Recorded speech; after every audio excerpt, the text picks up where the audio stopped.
Now let's see how we can install Python. So the simplest way to do is go to your Windows here and then open the Microsoft Store. Um, then you will get this window. Here you can search for Python.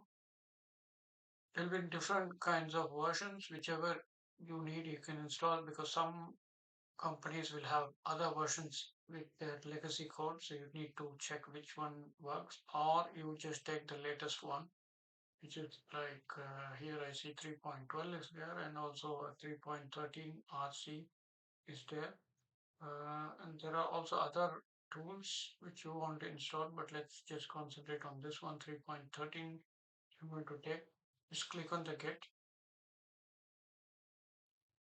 So that's the simplest way for installing Python. All others you have to use pip install and other commands, so which I wouldn't advise if you're starting from the basics.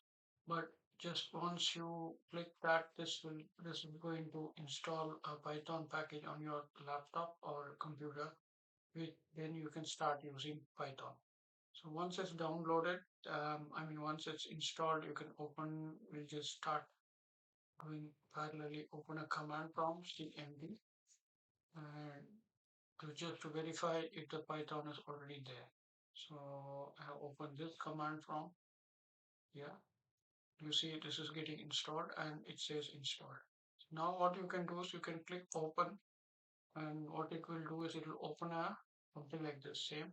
This is a command Python 3.3 version, and then you have this sort of thing.